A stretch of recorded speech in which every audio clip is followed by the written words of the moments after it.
Once you've created your FBA SKUs, it's time to add inventory. This is done from Inventory, Manage FBA Shipments. Inventory is added by something called a shipping plan. You can upload a shipping plan by going to Upload Inbound Shipping Plan File and then uploading the file. You can download the shipping plan template by clicking Download Template. Another option for creating shipping plans is by adding products from the Manage Inventory menu. We will go through this later on in this lecture. A shipping plan template looks like this. In the top bar here you have the details of the name of the plan, where the products are going to, and where they're coming from.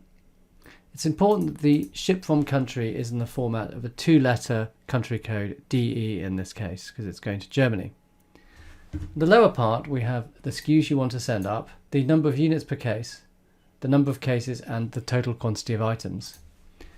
This file needs to be saved as a tab delimited text file. So if we go into Excel, we do Save As, tab delimited text file. Once you've created your shipping plan file, you can be uploaded here under section 2.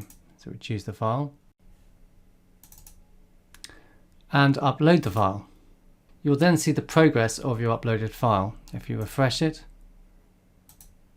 it may take a few minutes to upload. Once the file is fully uploaded, as you can see here there are 250 records processed and 250 activated. It will then appear in the shipping queue under shipping plans. There's a shipping plan which was created. If we then work on a shipping plan, there's various stages you need to go through in order to activate the shipping plan. So the first stage is to set the quantity. In this case the quantity was set by the upload file. Any products that need to be removed at this stage can be removed by clicking this X icon. There are two other bits of information that need to be added at this stage. Amazon may require more information about some products. For example, it may require the dimensions. Some products may have to be removed. In this case, you've got some products that can't be stickers commingled. That means they have to have the Amazon barcode, and in order for that to be fixed, those products need to be deleted from Amazon and recreated. Some products require approval for the merchant to sell this product via FBA. So in order to progress to the next stage, we need to remove these products. In the next stage, Amazon tells you which products it thinks might need preparation. If you click on Prep Required, you can choose to either let Amazon do the preparation on these products by selecting Amazon, or you do it yourself as the seller. There is a cost involved with having Amazon doing the polybagging for you. Click Continue to go to the next stage.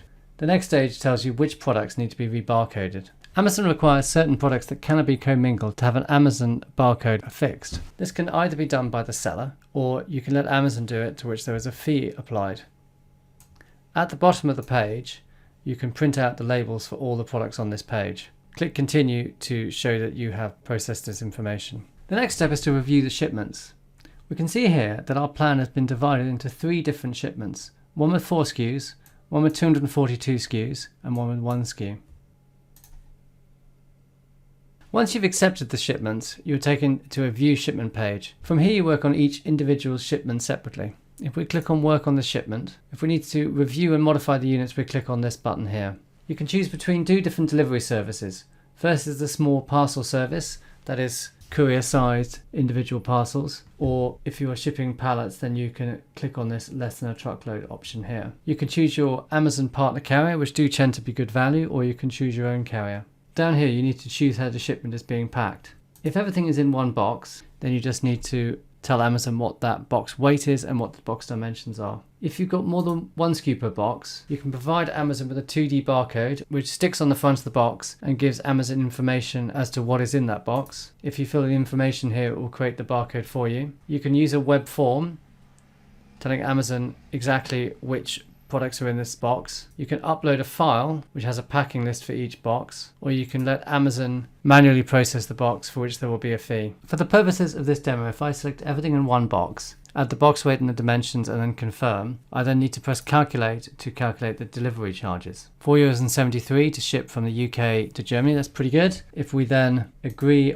to the terms and conditions and accept the charges, we can print out the labels and complete the shipment. This shipment will then be down as ready to ship and ready to collect, and you'll have to contact the carrier to arrange collection. If we return to the shipping queue, we will see that this shipment is now in the status ready to ship, as previously it was working, and the shipment can be tracked. If you have only a few items to add to a shipping plan, you can do it from the Manage Inventory screen. If you select some FBA products and then click Send Replenish Inventory,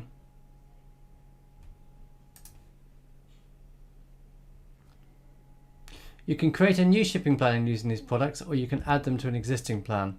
The process after that is exactly the same as if you have uploaded a shipping plan file. Thanks for watching this video. For more content, please subscribe to our channel or check out our Amazon playlist. You can also see more hints and tips at our website, which is vendlab.com/blog.